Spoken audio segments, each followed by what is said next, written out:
Hey YouTube, it's Bob with Bob's Outdoors. How's it going? Just wanted to bring you up to speed. I've been getting a lot of questions since that last video I put out on the building as far as sidewall height and everything else. So just wanted to go over a few things and then bring you up to speed on what the newest progress, I guess, is on the build here. But maybe someday I'll actually be able to do a video on something other than the building. But anyway, so this is kind of where we're at now. Kind of the latest. I got the mezzanine pretty much all framed up. Well, I should say it is all framed up. Well, take that back. I got a couple little studs I got to put in up there, but I don't want to do that until they get the insulation blower up there. That way we can fit it through that opening up there to blow the fiberglass up into the ceiling here. So that's what all this stuff is. There's 40 bales of fiberglass blow-in insulation there. So yeah, I've been getting quite a few questions about the height from here to here and from there up to the ceiling. So so what I did, I mean, our sidewalls are 16-foot sidewalls. So on the inside, that gives you about 15.8 roughly, I think, 15 foot 8 inches of wall height there. Because the bottom sheets, the way this is done here, the bottom sheets here are about 93 inches, and then that gives you a full 8 foot up into the J channel at the top there for the OSB siding there. So, so yeah, that's kind of where we're at there. But as far as the mezzanine goes, so we've got a 2x10 across. Actually, this is double 2x10, and then we've got 3/4 inch OSB tongue and groove flooring up there for the decking, and then that gives you about 89 and a half inches down here and up there both. What I did is I just kind of divided it in half. I wanted to be able to clear my windows there and make it look decent down here. That first contractor that we had, well, I'll just show you here. He made it so goofy. It was done while I was gone. I wasn't here. He was a guy that you just had to babysit all the time. Otherwise, I don't know, it just wasn't good. But so this is going into the storeroom or storage area. We've already got a bunch of Christmas stuff in here and all that, but look how low these windows are. And maybe I showed this to you guys already, but what the heck, you know, why would somebody do that? I mean, that window should be, at least the top of that window should be right here. But yeah, the guy that I had do this should not be building pole buildings, but live and learn, I guess. But his excuse was, well, when you're sitting in your office at your desk, you'll be able to see right out. Well, yeah, okay. But anyway, so yeah, and here to the corner up there to the floor is 89 and a half inches. Yeah, so this is kind of a, I guess, tour and informational video. But so this goes back, this 3-foot walkway goes back to this room. This room is roughly 15 by 14. It turned out way bigger than what I really wanted to do, but I wanted to be able to tie in, you can see this line of screws here, to one of those, I guess I'm gonna call them purlins. That's probably not the right term, but I wanted to be able to tie into one of those and not have to put any kind of a strut across. And this one, if you look, it comes down right on the edge of that window. That would have been too close, would have looked goofy. So ended up going to the next one. So those are every 3 foot in here. So yeah, but So I got this window in here, that way I can just kind of see what's going on out here in the shop. Somebody comes in or something like that. But this is going to be my office slash spare bedroom area, I guess. We still might frame in a little closet in here also, but yeah, so I got the railing done. I just used 2x4s on that.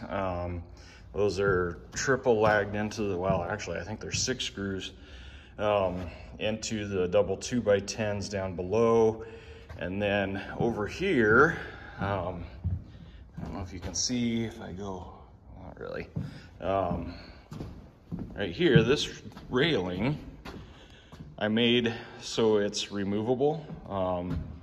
I don't know if you guys, like a lot of the lumber yards, Menards is one, and I don't know if you guys have Menards where you're at, but the railing, like to get the lumber off the second row or second level, they usually have like all the 1x up to, I think, 10 foot up on the second level, and then 12 foot and under or over is down below.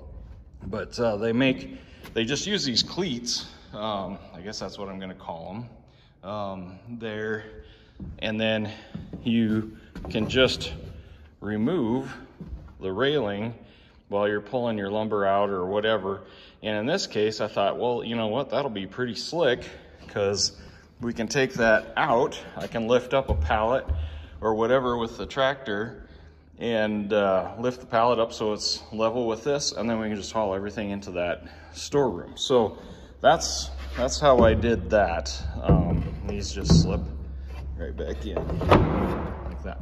But yeah, that worked out really slick. We brought in all that Christmas stuff in the laundry room, in the storage room, and beehive and everything else. But you know, if we would have had to haul all that stuff up these steps, we would have probably made about 50 trips between all of us going up and down the steps. And then when they blow in that insulation, I'll be able to lift up the blower up to that, and we can slide the blower into that room. And then the access panel, one of the access panels to get up in the attic of this building, is in that room. So the other one is, I don't know if you can see it right there, but behind this furnace unit there. But yeah, so I guess that's the way we've done it so far. I got this wall in between kind of our, I don't know, my wife's little party area and my work area or workshop area here. Leave me a comment down below. I'm trying to decide, it's really hard to tell with this insulation here. So from this post over to the steps, I'm considering enclosing that, just to kind of divide it up a little bit, and then also give me just a little bit more workbench or, you know, store or wall space, I guess. Because I mean, I've just got that stuff in there for now, and I mean, it's taking up more room than what I would really like already. So leave a comment down below whether you think I should do that or not. But I don't know. And if I do that, I pretty much have to enclose underneath the steps here too. But so I don't know. I keep going back and forth on that. I need to put in some more electrical in here. I think I'm gonna put another outlet there and probably 2 on this wall for sure. That way I've got plenty along here. But this area has already kind of become the work area. You can see all the scraps here and everything. We're supposed to be getting about 8 inches of snow tonight, I think. Anywhere from 5 to 8, I think is what they're calling for. So that probably means we'll get about 1 inch or 2 feet, one or the other. But I've got all this lumber out here that is still left from the original delivery on the building that I'm probably going to use for workbenches and shelves up in the storage room and all of that.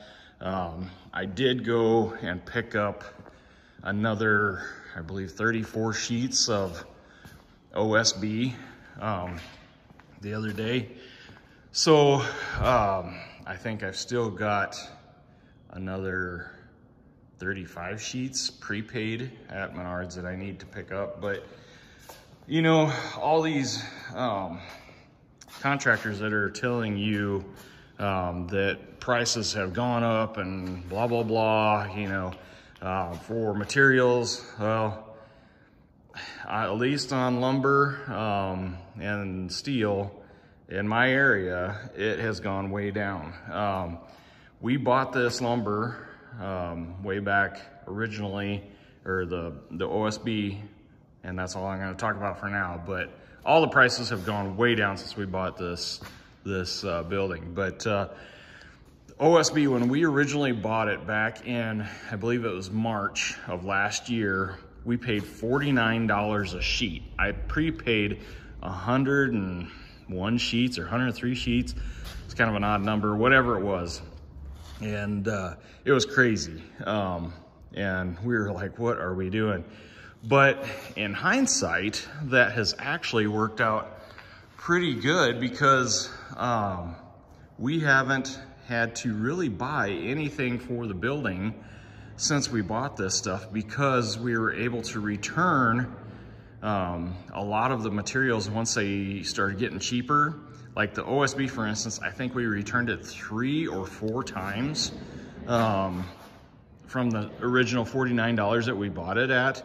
And the other day, Sunday, today is Tuesday, when I went and I picked this stuff up, I just picked it up, and my wife's like, well, why didn't we check and see if the price has gone down again?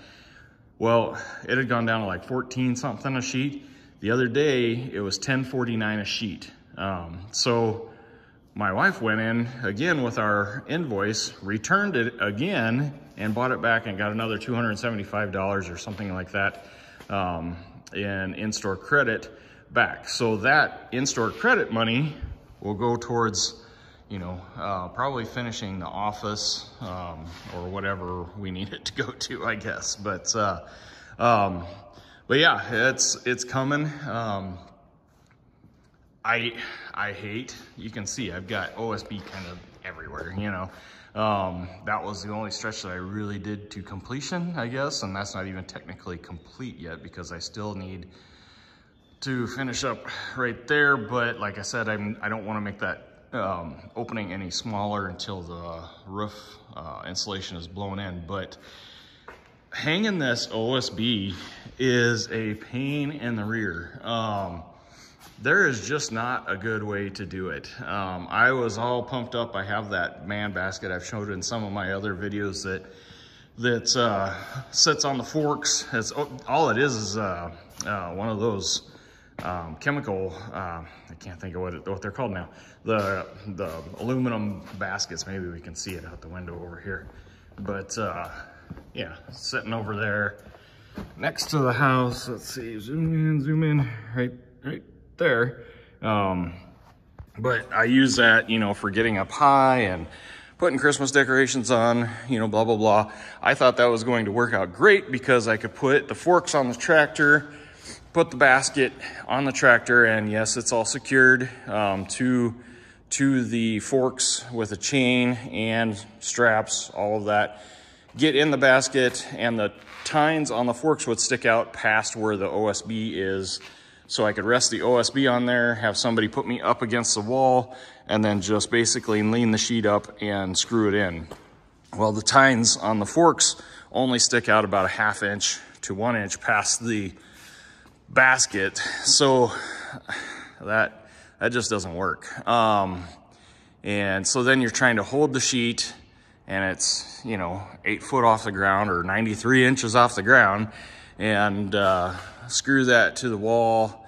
And yeah, it was about a divorce the other day trying to hang those sheets right there on that wall, just because you know, we've got this lift, but the lift has 3-foot rails on the side, so you either have to lean over the rails with the piece of plywood, then try to lift it up, and evidently run the impact with your teeth or tongue or something like that because you're using your two hands to hold the sheet.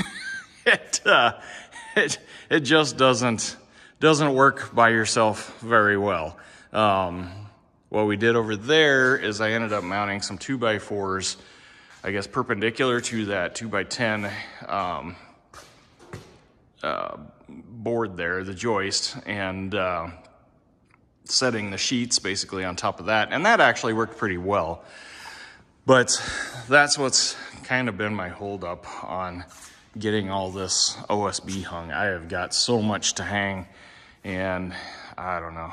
I've got it done where I need to get it done, you know, around the doors so that they could get all the sensors up and the motors mounted, blah, blah, blah, behind the furnace so that he could run the pipes through where he needs to run them through, behind the steps so I could build the steps, and up on the mezzanine. But now it's just getting all the walls done, and there's a lot to do. We decided in the storeroom, nobody's gonna see that once the door is on besides us, you know, so that area, we're not going to put OSB on the walls. It's just, I mean, we don't need it. It's insulated already with the foam. So we're not going to waste our time and effort and money putting OSB in there. We'll put some shelves up and all that, but we're not gonna do the OSB in that room. So we'll, I think this area here is probably gonna be what I'm gonna concentrate on next. Get this enclosed, then there'll be pretty much two sides done, but then we have this wall and that wall to do. So, I mean, it doesn't take that long to do it once you get it up there, but it's just, it's a struggle, honestly. I haven't found a good way to do it. A buddy of mine that does construction, he offered to let me use his drywall lift to put that up there, but then you're so far away from your work with the lift up there and the sheet there, you can't really see where it's got to go to screw in, you know, and so that doesn't even really work either. But yeah, they're supposed to be coming this week, probably tomorrow or the next day, to blow in this fiberglass up in the ceiling. I've thought about doing it myself. I almost decided to do it this weekend by myself, but the buddy of mine that's the electrician, he was up in the attic to run the garage door wire, which I'll talk about that in a second. But I asked him, I said, you know, I'm like, do you think walking up there, you know, I'm about 6 foot, 265, 270 on a bad day. And I'm like, do you think walking on those things up there, the purlins or whatever, I mean, you think that's safe for me? And he's like, well, he's like, I don't know. He's like, if you walk on the ones that are, you know, screwed in, you're probably good, blah, blah, blah. But you know, it's a little iffy. And so that, I don't know. I don't want to crash, you know, and now that we got the ceiling in, I don't want to screw it up. So I just thought I'm going to let those guys, they've got some little guys that can get up in there and get that done. But okay, so getting to these garage door openers, these are from Overhead Door. This door is a 16 by 16 door, or excuse me, is that right? No, 14 by 16 door. This door is a 10 by 10 door. This door came with this itty bitty little motor up there that mounts on the wall and comes with this goofy little light that's separate. So far, that opener hasn't worked very well at all. About every third time you open the door, it comes up about 6-8 inches and stops, and then it goes back down. It sounds to me like it's slipping up there. And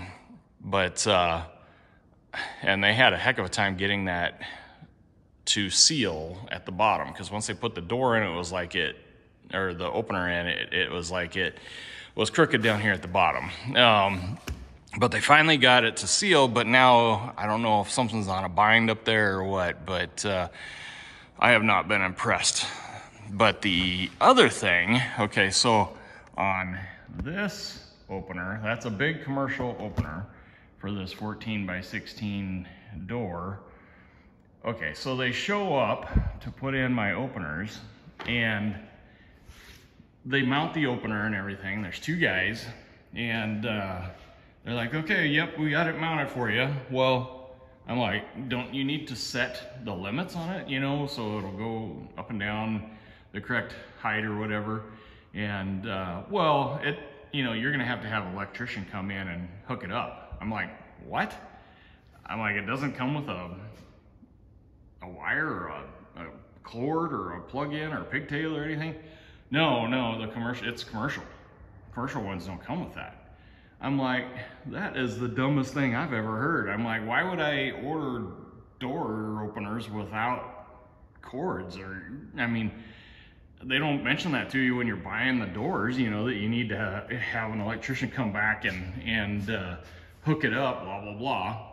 And so I just asked the guy, I'm like, well, who the heck, you know, I'm like, do you just need a pigtail? And well, yeah, that's all it needs. And I'm like, give me 5 minutes. And I walked out, grabbed an old extension cord, a heavy 12 gauge extension cord that we've got that I had actually hit with the mower. That's embarrassing, but I did. And I cut about 3 foot off of the end of that and stripped the wires. And I'm like, okay, well, here's your pigtail, you know. Well, we're not supposed to wire those in. That's supposed to go through an electrician. I'm like, the outlet is literally 6 inches away from the opener. I mean, it was just so dumb. And but the guy finally, he's like, okay, fine, you know, we'll do it, but don't tell anybody. Well, I think it's stupid, so I'm telling everybody. But and then the other thing is, it doesn't come with an opener, or excuse me, a remote. So and you know, they didn't mention that we needed to run a wire up there. I assumed that they were going to run the wire along there and down the wall. Well, nope, they can't do that either. So there was no way, after they hooked that thing up, if I wouldn't have said something, to open that door. And what I asked them was, I'm like, okay, so I'm getting 2 doors here. This one's a 10 by 10, the other one's 14 by 16. I don't get a remote? And he's like, oh yeah, you'll get a remote for the little door. And I'm like, well, so that remote won't control both doors? Oh, well, yeah, I guess you could do that. We could program it to open both doors. I'm like, huh, man, that's amazing. I don't even install doors for a living, and I thought of that, you know? I was aggravated. I'm sorry. I just think that's the dumbest thing ever.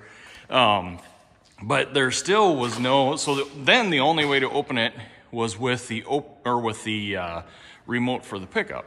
There was no button on the wall or anything like that. So I had to have the electrician come back, run a wire, you can see it there, run a wire up above, down. I mean, we could have gone across and down, but he's like, well, I'll just jump up there and run that wire down. And now we've got, you know, the switch on the wall, the commercial switch type. And then this one here with the flashing blue LED is for the little door. So, I mean, maybe I'm wrong. I just think that is the dumbest thing ever. But it was super aggravating, and it's still aggravating for me because I think these 2 openers were about $2,000 for the 2, a little over maybe even. And then you don't even get the stuff to hook it up, you know, or use them. And then this one is still not even working right. I think that opener is way overkill for that door because it's not that much heavier than that door. And this little tiny baby opener is too small for that door, I feel. But I could be wrong. But I don't know. I have not been impressed. I mean, I'm gonna make a phone call again, have them come out and figure this door out. But I just think it's stupid, the way that they did that. But I don't know, maybe it's just me, but let me know what you guys think, I guess. But anyway, enough of the rant, but I'm going to get some stuff moved around in here. This video lasted a little longer than what I planned on, but get some stuff moved around in here to get ready for this storm that's coming in. They've got to actually, I've got Safe Light coming to work on my windshield on my truck too, so I got to make a little room for them and stuff too. So, if you like these videos, give me a thumbs up, leave me a comment down below, hit that bell icon so you get notified of when I put a new video out, and subscribe to the channel. Like I always say, like 98.8% of the viewers that watch my channel aren't subscribed. And, you know, like I always say, it just makes it a little bit more worth it when you feel like, you know, people are subscribing. I'm trying to do this as information so everybody can learn from my mistakes and from what I'm doing here. You know, I'm just trying to help people along, and, you know, if people are subscribed and leaving comments and asking questions, you know, it makes me feel like, okay, this is worth doing. But otherwise, I just feel like I'm a loser making videos. So anyway, we'll talk to you guys later. Thanks again. Bye.